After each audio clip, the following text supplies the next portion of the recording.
You, Okay. yeah. When you were a child, when did you know that you were gay or that you wanted to transition or that you know? I mean, do you feel that you're a woman? Did you always feel like a woman, or I mean, what A is your story girl. I behind was that? well when I was like, let's see, I had to be maybe 8, and I was looking at my legs, and I thought, you know, uh, I have I have softer legs than a regular boy. What was what when you? I mean, what was you when you? What was your first drink or drug, and how were you feeling when you had your first drink or drug? I don't even remember my first drink. I think it was when I was a kid at a party. I couldn't have been no more than.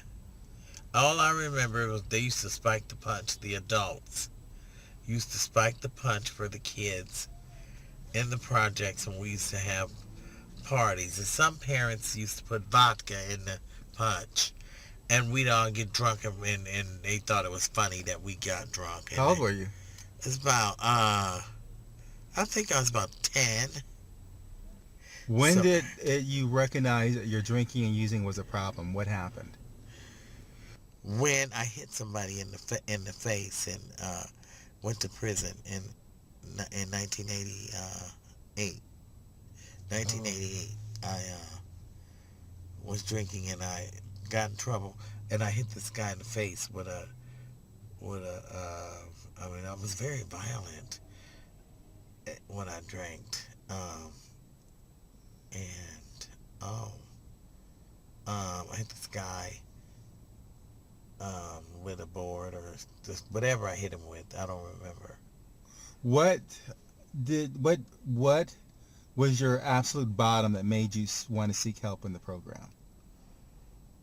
Um, there was a woman in prison because I kept drinking and going back and forth to prison,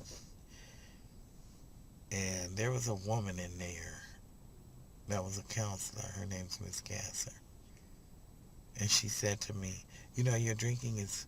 You're not doing anything about your drinking. You're coming back and forth in here, and you're not doing anything about it. And maybe you're not getting to the core of it. And maybe you should try to start thinking about going into rehab when you get out of prison this time.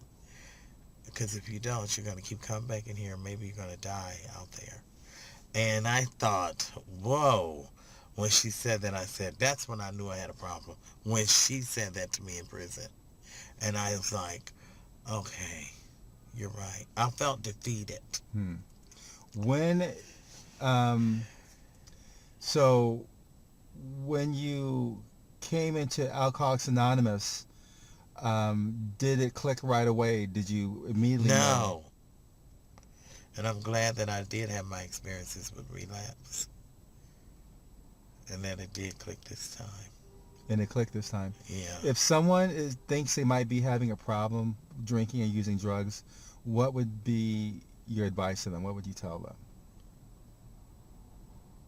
Well, I hate to say it, my advice, because my advice is always like I say it to my sponsees, is, if you're not going to really, really, really stop until you had enough and until you come to, because that's why I say I'm glad I had experience with my relapses, because in the last one I knew I had enough.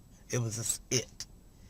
And I tell them all, if you're not done, just keep going until you're done. Until you get to that point that you just feel, I've had enough of this shit. I don't want no more. And no matter what, I don't want no more nothing. I don't want to be high on nothing. I don't care. I'm gonna go and try to get sober. And this time, and that's how the attitude I had when I came back.